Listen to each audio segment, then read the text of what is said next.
outside. Everybody ready for a wild, wet ride? Hug is what they call it when you're rocking and rolling. Roll out the armored transport.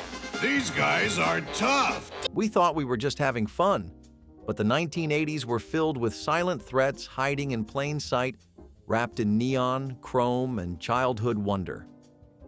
What else did we lose when we forgot how dangerous our own memories really were?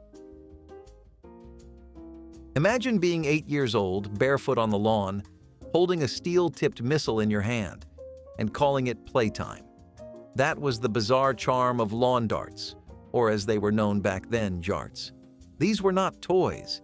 They were blunt force weapons disguised in family fun.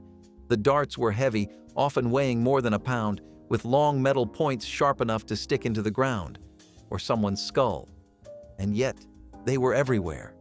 At barbecues, at birthday parties, in public parks. It was almost a rite of passage to dodge a jart whizzing by your ankles. Parents trusted them.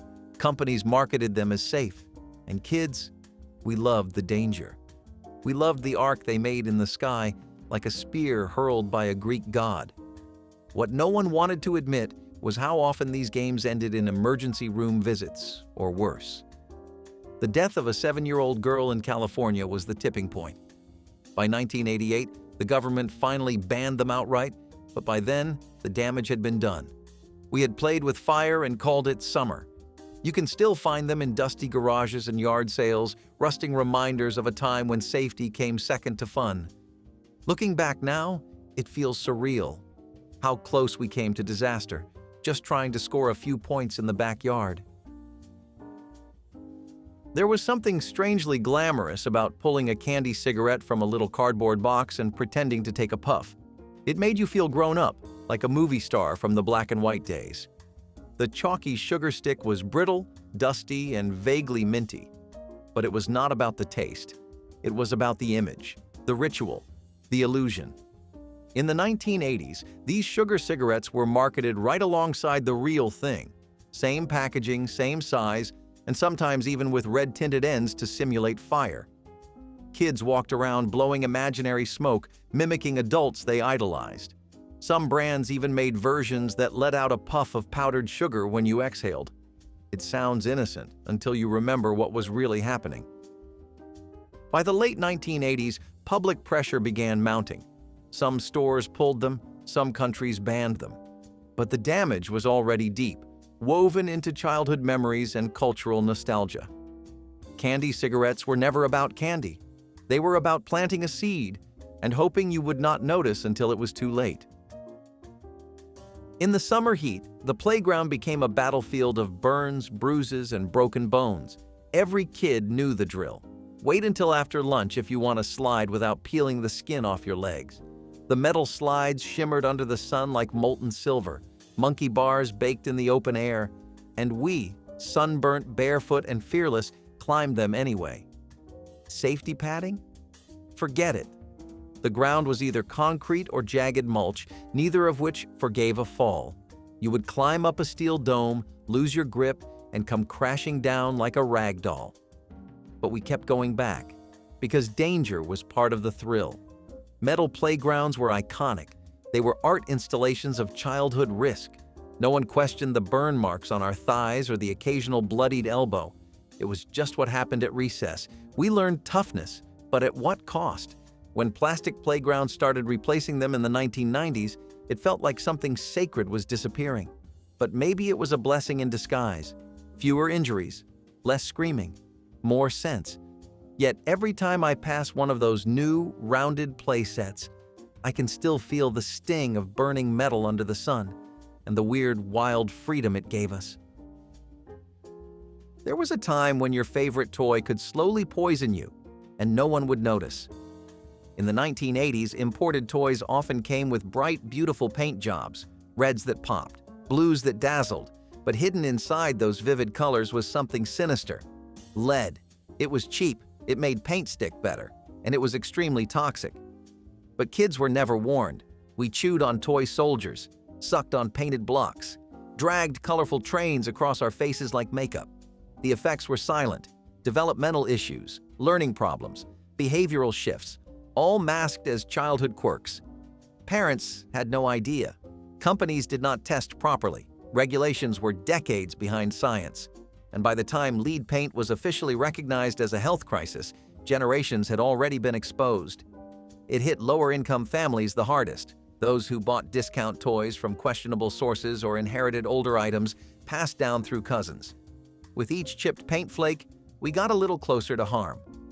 Lead-based toys were not just a health hazard. They were a betrayal of trust. The kind that lingers decades later every time someone says, "They don't make toys like they used to." Maybe that is a good thing. There was nothing quite like running full speed across your backyard and hurling yourself headfirst onto a wet sheet of plastic. The slip and slide was a symbol of childhood joy, until it was not. The idea seemed simple. Spray some water, roll out the slide, and dive.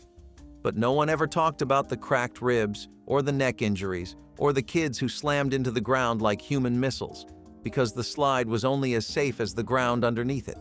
Uneven lawns, rocks hiding under the surface, tree roots waiting like traps. And if you were a teenager, or worse, an adult, your weight turned every dive into a high-velocity disaster. The company even had to issue warnings not to let older kids use it. But that came later. In the 1980s, everyone dove. No helmets, no supervision, just laughter and the occasional scream. Hospitals saw a surge in summertime injuries tied directly to these plastic torpedoes. But still, every kid wanted one. It was cheaper than a pool and promised the thrill of reckless speed. You did not care about the bruises until the next day. You just wanted to fly. Looking back, it feels like we turned backyards into danger zones on purpose, and we loved every second of it. If you grew up in the 1980s, chances are you remember the strange joy of smashing two rock-hard balls together in your face on purpose. Clackers were a simple toy, two acrylic spheres attached to either end of a string, which you swung up and down until they clacked against each other in a hypnotic rhythm. But let's not sugarcoat it. These were weapons masquerading as toys. One wrong swing and those balls could ricochet into your eye, your teeth, or the face of the unlucky kid standing too close. The plastic was hard, brittle, and known to shatter. Tiny shards would go flying like glass confetti. And we called that fun. No helmets, no warning labels, just a clacking rhythm and the thrill of danger. The louder the sound, the more impressive you were. Kids had contests over who could keep the beat going the longest. It was like juggling with explosives. The injuries piled up quickly: bruises, chipped teeth, facial cuts. By the mid-1970s, many schools banned them. But like all forbidden things, they made a comeback, quietly, in garages, at flea markets, and hidden in the back of toy boxes. Some parents even kept them as nostalgia pieces, not realizing they were storing a lawsuit in a drawer. Clackers were hypnotic, dangerous, and addictive. They taught us one very clear lesson. Just because something is loud, flashy, and fun does not mean it belongs in a child's hands. Cabbage Patch Kids were already a phenomenon. Parents fought over them in store aisles. Kids carried them everywhere like tiny best friends. But then came the snack time edition, and things got weird. This doll could eat plastic snacks that came with it. The food disappeared into its mouth, never to be seen again. It was battery-powered and had mechanical jaws that chewed non-stop. No off switch, no pause. Just a quiet hum and a relentless bite. The idea was magical. A doll that could pretend to eat like a real child. Until it started chewing things it was never meant to. Kids' fingers, ponytails, loose sleeves. The doll did not discriminate. If it could fit in its mouth, it was fair game. And once it started chewing, it would not stop. Parents frantically tried to pull their children free. Hair was yanked out, skin was bruised. Some injuries were minor, others were not. The manufacturer eventually issued a recall, but the damage had been done. The snack time Cabbage Patch Kid had crossed a line, turning from a comforting friend into a little plastic monster. And it was sold as a holiday toy, a gift, a joy. What it really taught us was that even innocence could have teeth. Sometimes danger wears a smile and comes in a box with a bow. The Pogo Ball looked like a cross between a spaceship and a bouncing accident waiting to happen. It was a simple concept: a rubber ball trapped inside a plastic disc. You stood on the disc, held your balance, and tried to bounce. Sounds harmless, right? It was not. The toy required an almost superhuman sense of balance. One wrong move, and the disc would tilt, hurling you sideways like a catapult. Ankles twisted, knees buckled, tailbones took the brunt of every failed jump. But in the 1980s, the Pogo Ball was a must-have. Everyone wanted one. It was advertised as a fun way to stay active. What they left out was how many kids ended up with sprained limbs, or how often the rubber would deflate mid-jump, or how the plastic rim would crack and turn into a jagged hazard under your feet. The toy looked safe, but it was deceptive. It tricked you into thinking you could master it. And maybe you could, for about 5 seconds before gravity reminded you who was boss. The Pogo Ball taught us that danger could be colorful, round, and come with its own instruction manual. Slap bracelets were magic the first time you saw them. Just a flat strip of metal, covered in colorful fabric or vinyl. You straightened it out, slapped it against your wrist, and watched it curl up like a snake hugging your arm. It was fun. It was flashy. And it was everywhere. Kids wore them stacked up to their elbows. They traded them during recess. They used them as pretend weapons, rulers, and fashion statements. But inside that pretty wrapping was a strip of sharp-edged metal, often recycled from old measuring tapes. When the fabric tore, and it always did, you were left with a slicing hazard right on your wrist. Kids got scratched, cut, in some cases even gashed. The injuries started piling up in school nurse offices across the country. Teachers banned them, parents threw them out. But for a while, nothing could stop the slap bracelet craze, because they were cheap, they were fun, and they were addictive. You could hear them echo through hallways with every slap, a sound that became the unofficial anthem of playground chaos. What began as a quirky trend quickly turned into a classroom liability. Slap bracelets were more than just accessories. They were proof that sometimes the most harmless-looking things are hiding a sharp surprise. They were supposed to be cozy, a small, portable hammock for lounging in the backyard, reading comics, or daydreaming under a tree. The Hang 10 mini hammock seemed like the perfect escape, but it came with a terrifying flaw. It had no spreader bars, those wooden rods that keep a hammock open. Without them, the fabric would twist, fold, and tighten like a noose the moment someone lost their balance. And that is exactly what started happening. Children would climb in, relax for a second, then roll and get tangled, badly. Some fell and hit the ground, others got trapped inside the folds. The worst cases were far more tragic. What made it worse was how unassuming it looked. Just some cloth and rope, a harmless afternoon gift, until it became the most dangerous item in your yard. Recalls followed, but for some families, it was too late. The mini hammock left scars, not just physical ones, but emotional ones too. It reminded everyone that comfort can be a lie, and that danger does not always roar. Sometimes it just sways gently in the breeze. It looked like something every space-obsessed kid dreamed of, a miniature spaceship toy from the hit series Battlestar Galactica, equipped with a spring-loaded missile launcher. What they did not tell you was that this toy was capable of firing projectiles straight down a child's throat. The missiles were small, hard, and fit perfectly into the mouth of a curious toddler. One launch was all it took, 1 second of distraction, one inhale at the wrong moment. That is how a young boy in Georgia died in 1978, and the aftershocks echoed well into the 1980s. The toy industry took a hard look at projectile toys after that incident, but the damage had been done. Kids loved the toy. Parents trusted the brand, and safety warnings were minimal at best.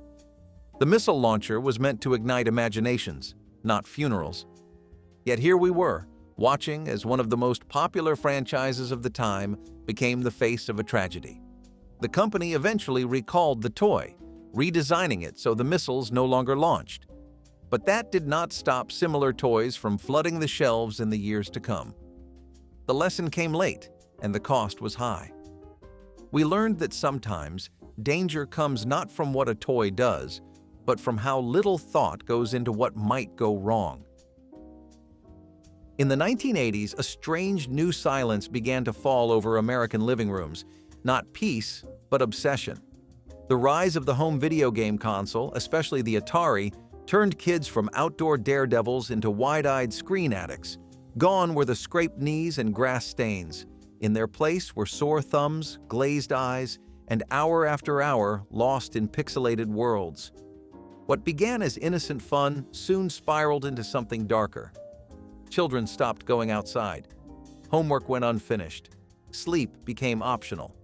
The games were simple, just a few blocks on a screen, but they were hypnotic. You were no longer in your house. You were in a spaceship, a haunted castle, a war zone. And the longer you played, the harder it was to come back. Psychologists began to raise the alarm. Parents noticed their kids were angrier, moodier, disconnected.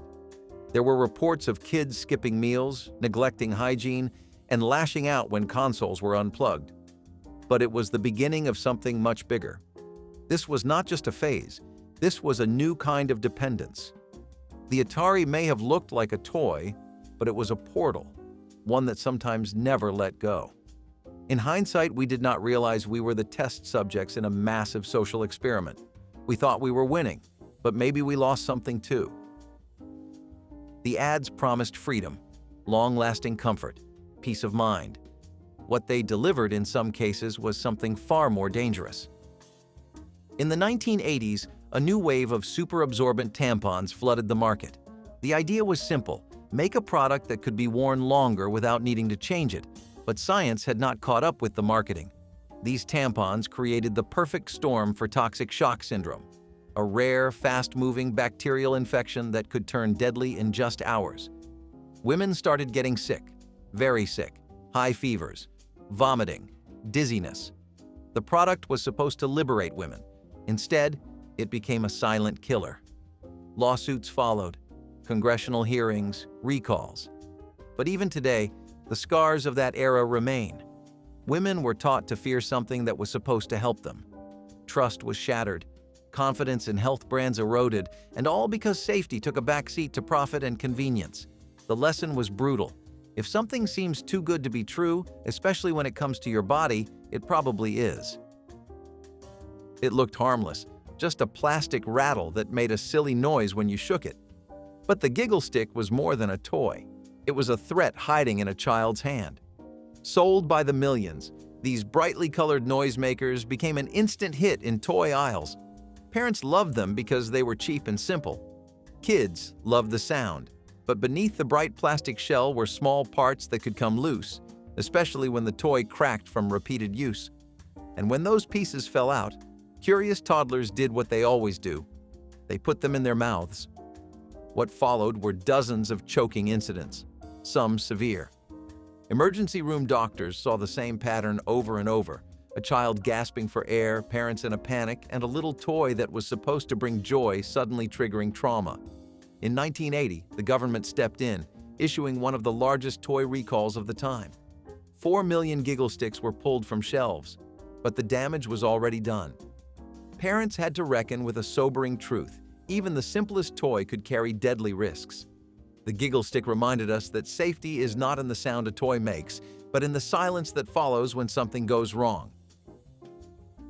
They were tiny, stoic, and hand-painted with incredible detail. Lead soldiers were more than toys. They were collector's items, treasured across generations. But they came with a toxic secret hidden in every stroke of paint. Made from pure lead or coated with lead-based paint, these little figures were beautiful and deadly. In the 1980s, few parents knew just how dangerous they were. Children played with them, bit them, sucked on them, even slept with them tucked under their pillows. The result? Slow, silent lead poisoning. Symptoms included stomach pain, learning disabilities, behavior changes, and it could take years before anyone realized what was wrong. Pediatricians started connecting the dots. More testing began, and suddenly, something that was once a symbol of craftsmanship and pride became a cautionary tale. The toy industry slowly phased them out, but they never truly disappeared. You can still find them at antique stores and garage sales, innocent-looking relics from a darker chapter. Lead soldiers taught us that nostalgia can be dangerous, and that beauty, no matter how small, is never worth a lifetime of harm. Arcades in the 1980s were the electric heart of every town. Neon lights, synth music, and the thrill of high scores lighting up your soul.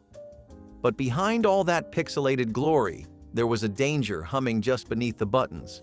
Some of those towering arcade cabinets, particularly the early and imported models, were known to carry serious voltage problems.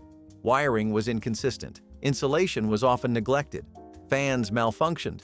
It was not unheard of for machines to shock players mid-game, and not just a little zap, real jolts that could knock kids back or cause burns.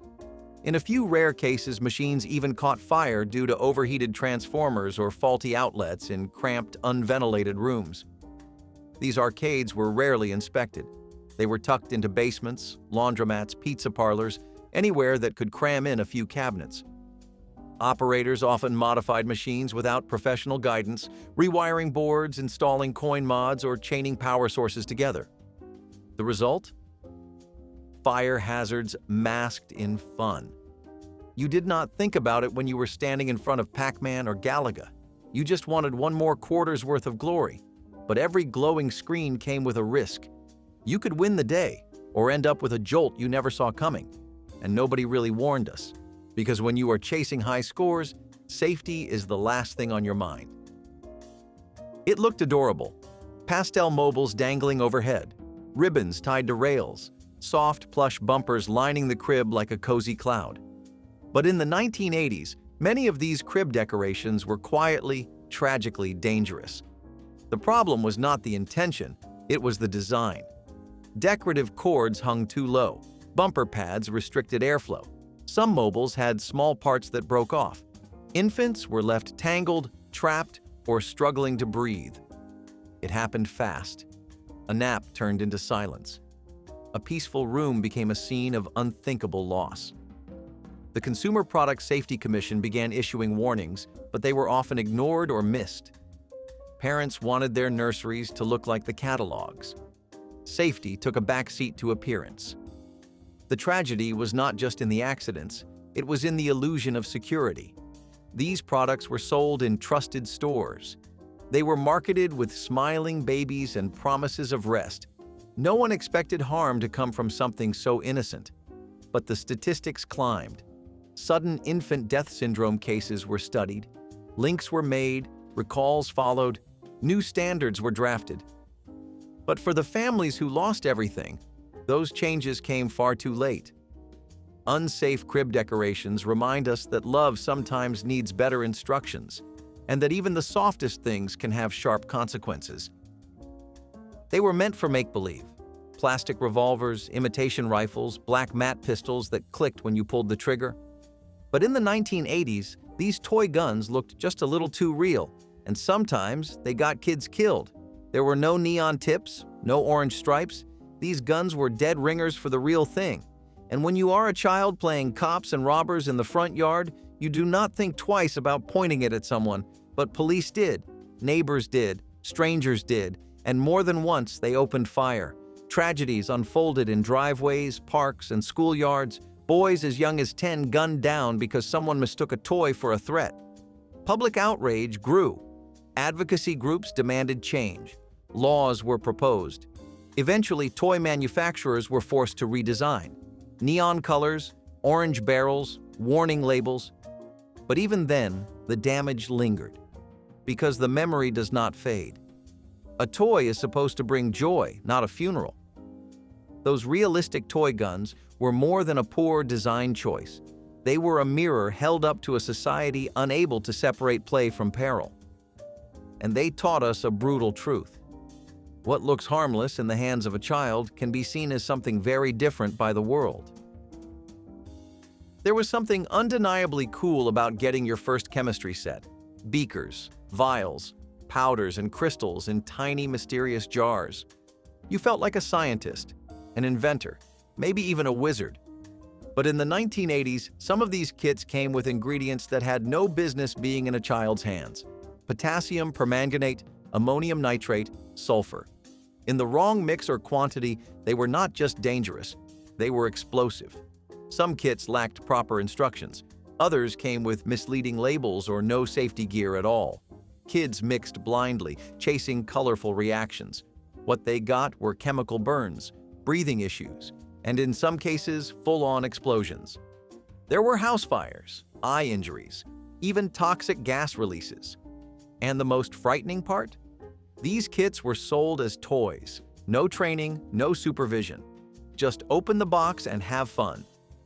For a generation raised on adventure and curiosity, that invitation came with consequences.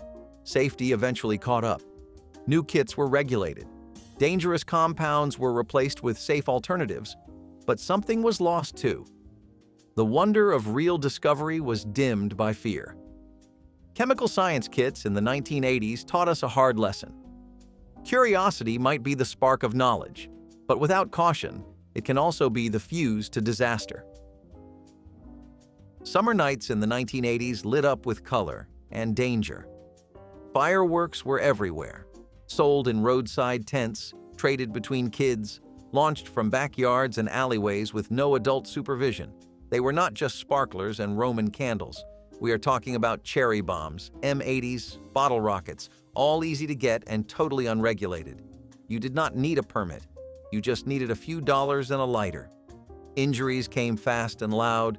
Burns, blown off fingers, lost eyes, hearing damage. Some kids never walked away. Fire departments dreaded the 4th of July. Emergency rooms filled up. And still, every kid wanted a stash, because danger in those moments felt like freedom. You were not just watching the show, you were part of it. But the truth was sobering. Fireworks in the 1980s were a kind of beautiful madness. No rules, no limits, and no guarantees you would come out the other side unscathed. States slowly began passing laws. Restrictions were added. Safer alternatives introduced. But for those who remember, the smell of gunpowder and the glow of sparks will always carry a hint of something darker, a time when celebration and chaos were only inches apart. There was a kind of reckless freedom that came with riding a bicycle in the 1980s. No pads, no helmets, no safety features. Just you, your bike, and the open pavement. The bikes were built for speed, not safety. Thin frames, narrow tires, coaster brakes that barely worked when you needed them most. And the culture? It treated helmets like a joke. Only nerds or worried kids wore them, if anyone did at all. We would bomb down hills, race between traffic, bunny hop curbs, and wipe out spectacularly. Cracked teeth, road rash, and concussions were just part of growing up. Parents thought it was character building. Schools looked the other way. But the truth was brutal. Without helmets or proper gear, every fall was a roll of the dice. Emergency rooms saw a rise in traumatic head injuries, especially in children. And the worst part? It was all preventable. But the message took years to land. Only in the 1990s did serious helmet laws and safer bike designs begin to take hold. For an entire generation, though, the scars, both seen and unseen, were already written in gravel and pavement. There was a time when trampolines were little more than giant spring-loaded slingshots hiding in our backyards. No nets, no padding, just exposed metal, hard edges, and the promise of flight. We jumped higher than we should have, dared each other to flip, and always believed we would stick the landing. But when we did not, the price was steep. Arms snapped, teeth shattered, heads hit the frame or the ground with terrifying force. And yet, these backyard death traps were seen as the ultimate summer fun. Parents looked on from the porch, unaware or unwilling to admit how dangerous the setup truly was. No instruction manuals warned of spinal injuries. No TV ads showed the bruises and blood. It took hospital data and a surge in lawsuits before manufacturers took notice. Safety nets and pads came later when the damage had already spiked. Before that, kids were launched into the air with nothing but hope to catch them. Looking back, it is wild how normal it all seemed, how common it was to get hurt doing something that was supposed to bring joy. Because in the 1980s, even the air beneath you could turn against you. It sounds like science fiction, but in the 1980s, some children's chemistry sets actually came with trace amounts of radioactive material, thorium, uranium ore, real elements meant to teach kids about radiation and decay. The idea was educational, but the reality, it was dangerous. These kits were mostly marketed to curious minds, future scientists and budding engineers. They included Geiger counters, radiation badges, and glowing substances stored in little plastic containers. What no one seemed to consider was that exposure to even small doses of radiation over time, especially without proper shielding, posed long-term health risks. Parents had no idea what they were bringing into the house. And kids? We just thought it looked cool, like magic dust from another planet. We held it in our hands. We breathed it in. We played science without understanding the danger. Eventually, public concern caught up. These kits were pulled or re-released with safer contents. But for a while, radioactive material was sold like glitter in the toy aisle. It was a moment in history where curiosity almost outpaced common sense, and it left behind one haunting question. How much danger are we willing to accept in the name of learning? In the 1980s, car seats looked more like booster chairs than life-saving devices. They were flimsy, often plastic, and barely secured with lap belts that would not hold in a serious crash. No 5-point harness, no side impact protection. Sometimes not even proper instructions. Parents believed they were doing the right thing, buckling up their children in the back seat. But in truth, many of those car seats would have done little in a real accident. Tests later showed just how unprepared these early designs were for collisions. Children were ejected, seats cracked in half, harnesses failed under pressure. The worst part? Safety standards were minimal. Manufacturers were more focused on selling a product than protecting a life. It took advocacy, heartbreak, and a rise in child fatalities to force reform. New regulations came in the 1990s, reshaping how we thought about car safety. But in the 1980s, millions of kids rode with the illusion of security because we thought better than nothing was enough. It was not, and it never should have been. Evening bike rides in the 1980s felt like freedom. The air cooler, the streets quieter. But what we did not realize was how invisible we had become. Many bikes back then lacked proper reflectors or lights. At dusk, a child riding home could vanish into the shadows, completely unseen by cars. Rear reflectors were optional, side reflectors were rare, and front-facing lights? Practically non-existent. Parents did not think twice, and neither did we. We thought we were being responsible just by riding on the sidewalk or hugging the shoulder. But accidents happened. A lot of them. Drivers could not see the bikes until it was too late. The numbers tell the story. Thousands of injuries, many of them fatal, often happening just blocks from home. Eventually, rules changed. Reflectors became mandatory. Lights became more common. But in the 1980s, darkness was the enemy we never saw coming. A simple ride home could turn tragic, all because no one thought to make us shine. Stretch Armstrong looked like a superhero and felt like a bag of rubber cement. And that is why we loved him. This was not a stiff plastic action figure with a gimmick. This was a toy you could actually wrestle, stretch his arms across the room, twist his legs into knots, tie him in a bow, and he would always bounce back. No matter what you did, he never broke. Well, unless you were one of the unlucky few who found out what was really inside, a mysterious goo that made a mess you would never forget. But that was the risk, the thrill. It felt like you had your own indestructible sidekick, part science experiment, part best friend. You were not just playing with a toy, you were testing the limits of physics in your bedroom. Stretch Armstrong was more than a toy. He was a test. Could you push him further than your friends? Could you stretch him longer than the last time? For many kids, he was the one toy that felt indestructible, like a friend who could take any hit and never complain. He lived in closets, under beds, wrapped around lampposts and table legs. Now, he lives in memories and retro collectors' shelves.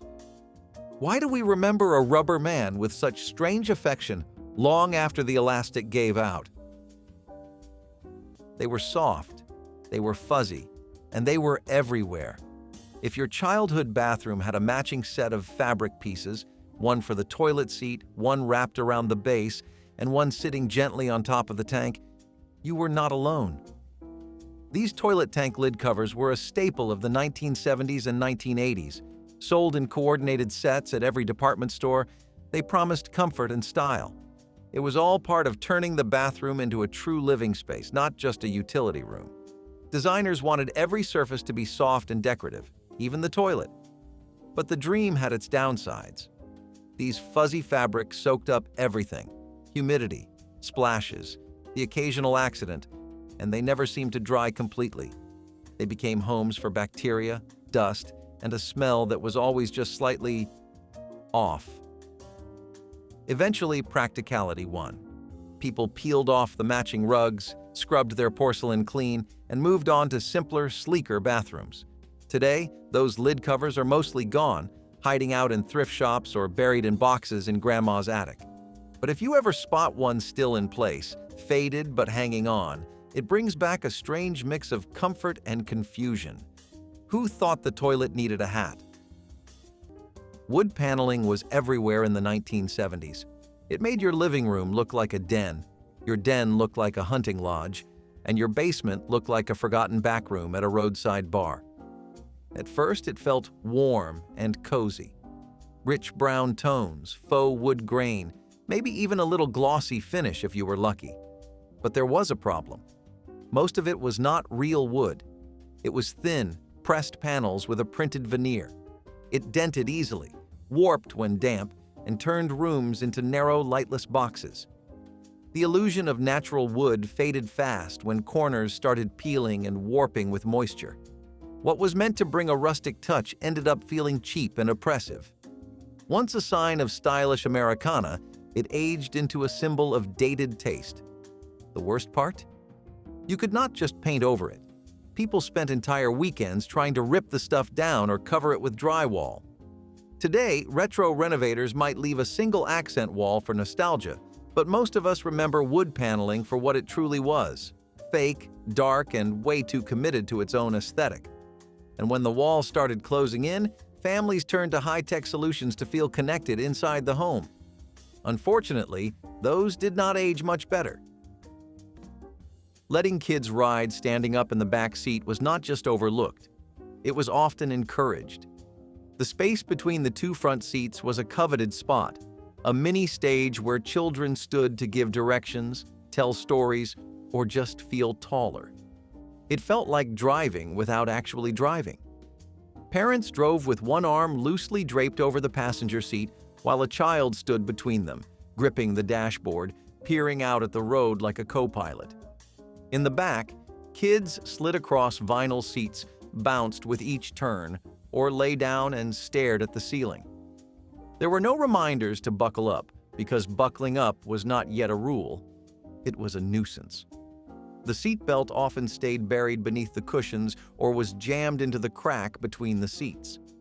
Today, it is illegal for a child to ride without a proper car seat or restraint. Parents now face fines, or worse, for what was once everyday family travel. But back then, riding unrestrained was just another way to feel free. There was trust, or maybe just oblivion. Either way, it was the norm. And if today's laws would call that reckless, the next parenting habit would cause even more of an uproar. It took place in plain sight, often with a crowd watching. The hustle was not just a dance, it was a declaration that you were alive, stylish, and could move like liquid. It slid into clubs and wedding receptions alike, and if you were not doing it, you were watching it, waiting to learn. Disco brought the music, but the hustle gave it shape. It had rhythm, it had flash, and it had rules, but none too strict. It started in New York clubs, a mix of Latin footwork and soul flair, and spread like fire across the country. Couples spun and dipped with practiced ease, while groups snapped their fingers in unison, making ordinary people feel like stars. You could be shy all week and still own the room the second that beat dropped. The hustle made it okay to be dramatic, stylish, and totally unfiltered. For a while, the hustle was everywhere, on television shows, in gym class, even in living rooms, where kids tried it on shag carpeting and slid into coffee tables. The song told you to do it, and you did. Now it lives in nostalgic party playlists and throwback dance nights. But back then, it was the pulse of the weekend. The hustle taught a generation how to move together, even when the world outside felt disjointed. Why did a few steps and a catchy beat make us feel so connected, even if only for 3 minutes? There was a time when people smoked everywhere, in the car, at the dinner table, even in the bathroom. That is why so many mid-century homes had small ceramic ashtrays built right into the bathroom wall, usually next to the toilet or above the sink. They matched the tile, often set in pastel pink, mint, or baby blue, and they were not there by accident. The bathroom was one of the last quiet places in the house, and for many adults, it was a place to take a moment and take a puff. These ashtrays were permanent, glazed into the wall, designed to last. But as the health risks of smoking became impossible to ignore, these features quickly became awkward reminders of another time. People stopped using them. Some covered them with art. Others chipped them out entirely. Renovations wiped them away, but they left behind a story. A time when cigarettes were so common, even the bathroom made room for them. If you find one still in place today, it often draws a double take. Not because it is shocking, but because it is so easy to forget how normal it once was. The ashtray says nothing, but it remembers everything. If you lived through the 1970s, you remember the feel of it between your toes. Shag carpeting was more than a design choice, it was a movement. Bold colors, thick fibers, and the kind of plush softness that made you want to lie down and never get up. From mustard yellows to burnt oranges, it blanketed floors in every room, including bathrooms, which is an idea no one has really been able to explain. Shag was fun and funky, but it was also a magnet for everything you never wanted in your house. Dust, dirt, pet hair, smells, and once it was in there, it stayed. Vacuuming was a chore. Deep cleaning was a nightmare. The very feature that made shag carpet so appealing, its thick, luxurious texture, was exactly what made it impossible to clean. People were not just pulling it up for new trends, they were trying to reclaim their air quality. What started as a symbol of comfort quickly became a maintenance disaster. Eventually, people tore it up in favor of cleaner, sleeker options. Shag rugs might have made a small comeback, but the wall-to-wall version? It is staying in the past, where it belongs. Of course, nothing trapped dust or the mood of a dark, cramped house, quite like what was hanging on the walls. Leaving kids alone in the car while shopping was as routine as carrying a grocery list. Parents would crack the windows, hand you a book or a juice box, and lock the doors. Then they would disappear into the store, sometimes for 5 minutes, sometimes much longer. You sat in the front seat, pressed buttons, turned knobs, maybe climbed into the back. If you were lucky, the radio stayed on. If you were younger, you played pretend.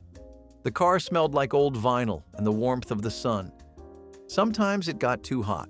Sometimes you cracked the window a little more, but nobody panicked. Nobody called the police. It was a different kind of trust, one born of a culture that saw parked cars as safe spaces and errands as moments of independence.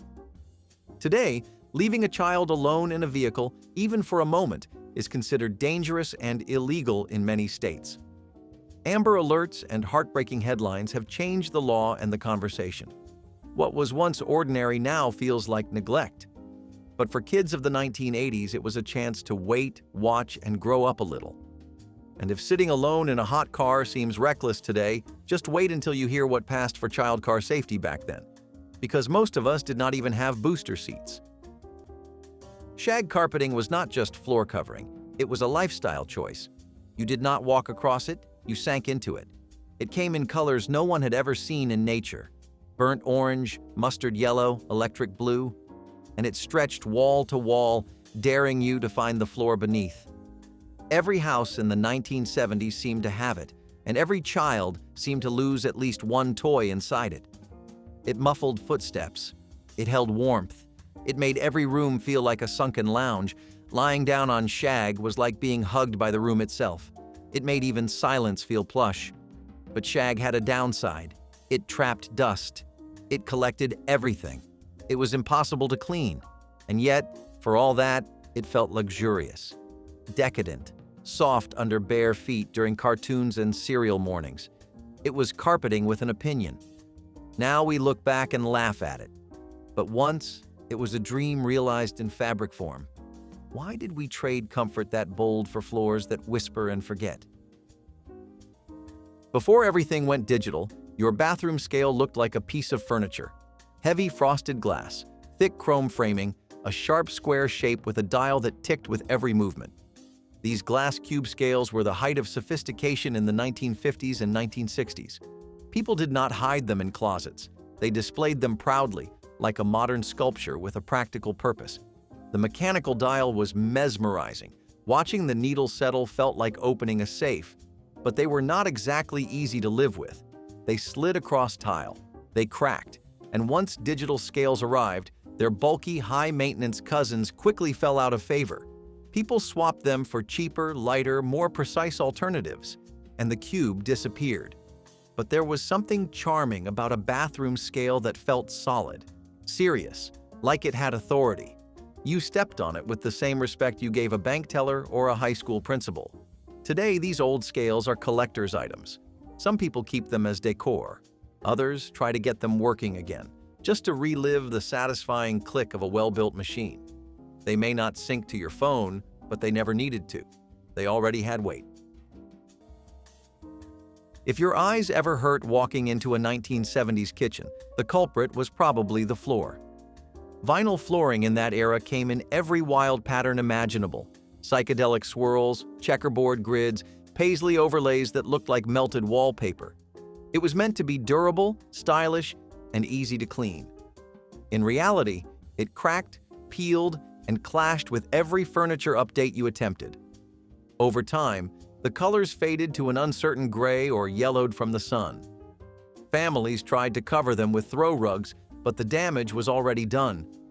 The designs did not age gracefully. They just became harder to ignore. What was once considered expressive quickly felt chaotic and cheap. And yet, it was impossible to walk through a suburban home without seeing those dizzying tiles in at least one room. It was design overload from the ground up. But if you think that was bad, wait until you see what we were proudly hanging on our walls. Buying cold medicine used to be as easy as grabbing a candy bar. In the 1980s, if you had a stuffy nose, you walked into the drugstore, picked up a box of Sudafed, paid in cash, and left. No questions asked, no identification, no tracking. Parents sent their kids to buy it. It was just medicine, part of every household. But the main ingredient in many of those over-the-counter remedies, pseudoephedrine, was later linked to illegal methamphetamine production. By the early 2000s, laws changed. Now, you need to show identification, sign a logbook, and face strict limits on how much you can buy. The shelves are locked. The trust is gone. And what used to be a quick stop for relief has turned into a regulated transaction. But before children were regulated at pharmacies, they were doing something else just as shocking in the family car, standing tall while it moved. Avocado green and harvest gold were not just colors, they were declarations. Open any refrigerator, oven, or blender in the 1970s, and you would find these bold, earthy hues staring back at you. They were not subtle, they were not sleek, but they were everywhere. Kitchens did not look like laboratories back then. They looked warm, lived in, human. These appliances matched the shag carpet, the dark wood paneling, the linoleum that curled in the corners. But more than their color, they represented a specific dream.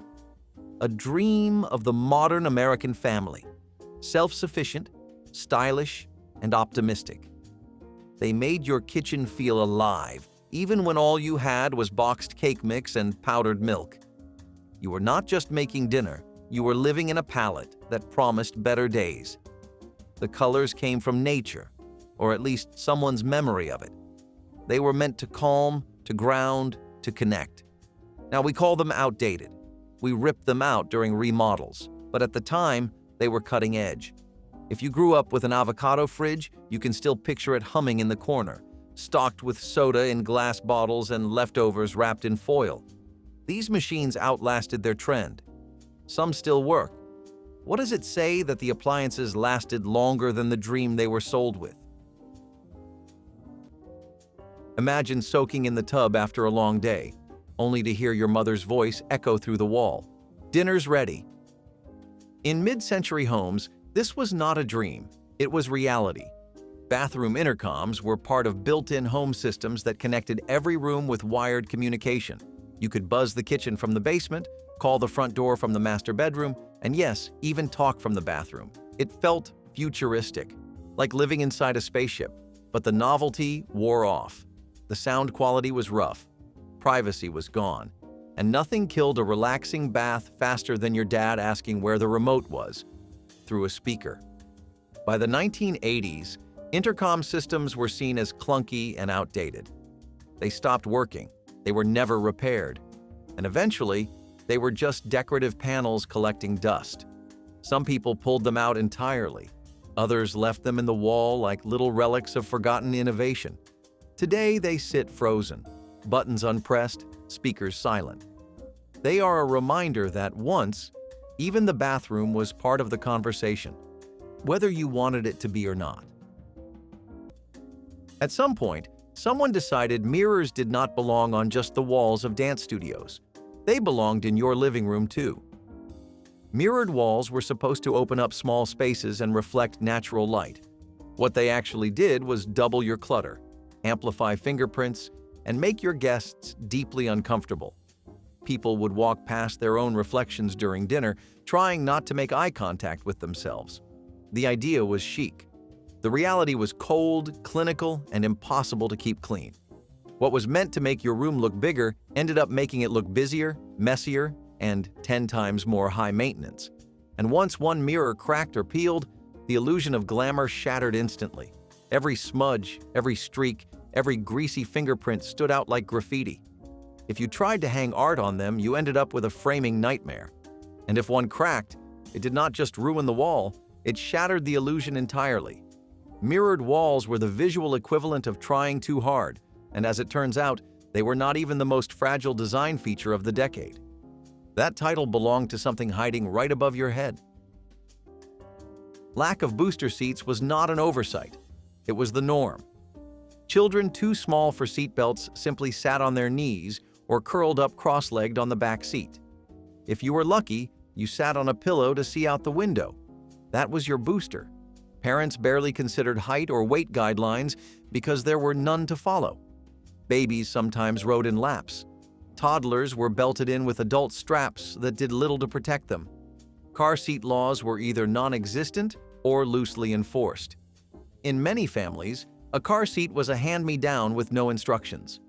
Booster seats were rare, and safety testing even rarer. You might remember the seatbelt cutting into your neck or slipping off your shoulder entirely. Nobody measured, nobody adjusted.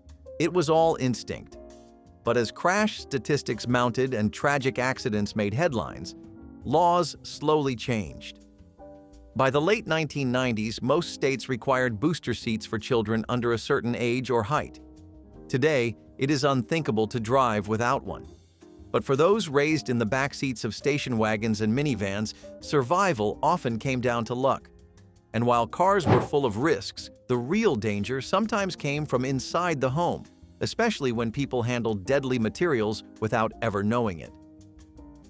Polyester leisure suits were loud, shiny, and unapologetically bold. They were not just clothing, they were a state of mind. Wearing one meant you were not afraid to stand out, to sweat a little, to dance a lot. These suits shimmered under disco lights, turned heads at the roller rink, and clung to your every move. They were not comfortable, they were not breathable, but they were unforgettable. The cut was wide, the collars were wider, and the colors ranged from banana cream to burnt orange. Every department store carried them. Every television dad had one. Every uncle wore one to a wedding. They were like armor for extroverts, Flashy, fearless, and fun.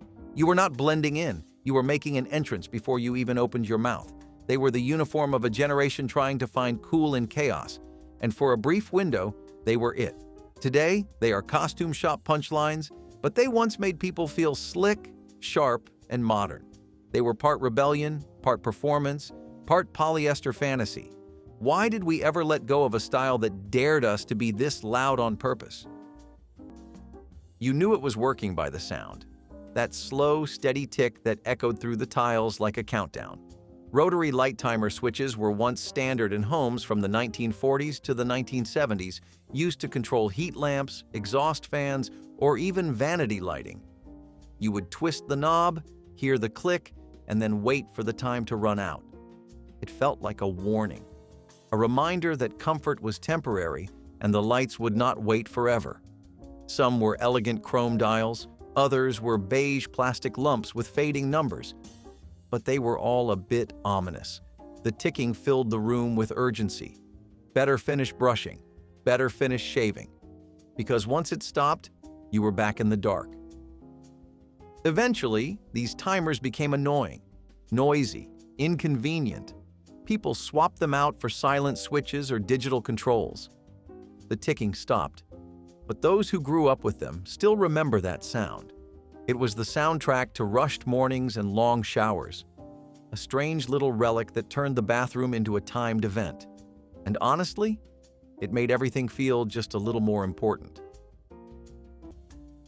Plastic laminate countertops were everywhere in the 1970s, bright, glossy, and available in an endless parade of colors and faux textures. From butcher block prints to swirling marbles, these surfaces were supposed to look fancy without the fancy price tag. And for a short while, they did.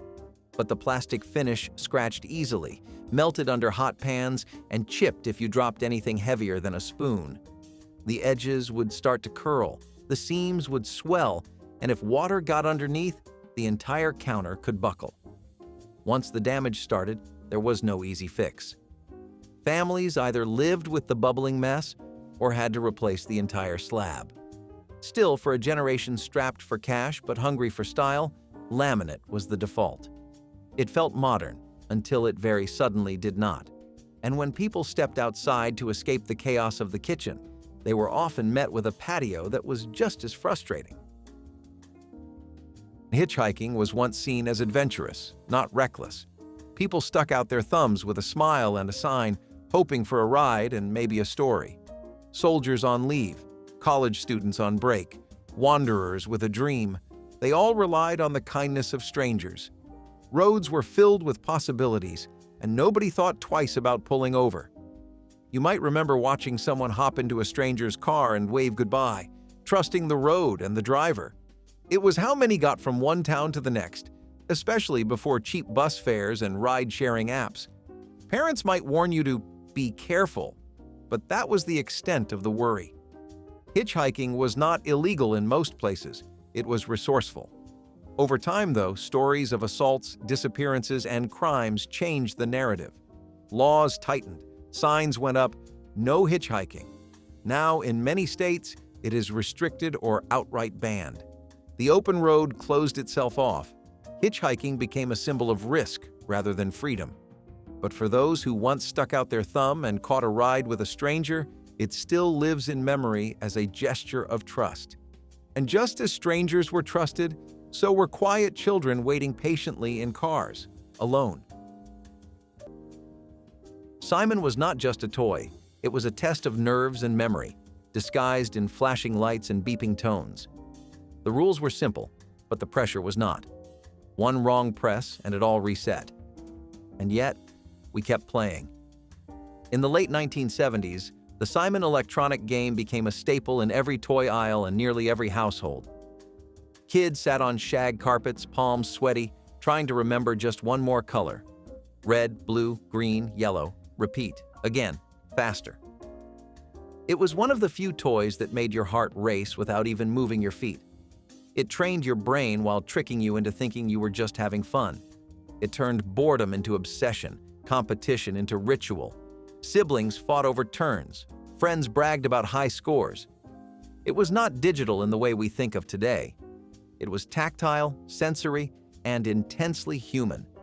And the sound it made when you failed, that descending tone, it still echoes in some of our heads decades later. Simon was one of the first toys that felt like it talked to you, not in words, but in rhythm and repetition. In a way, it was training us for the future. And we had no idea. What happens when a simple game leaves a deeper mark on our memory than most of our childhood conversations? If any of these memories hit home or left a scar, share your story in the comments, tap that like button like it is 1985, and subscribe so we can keep digging up the dangerous truths we all forgot.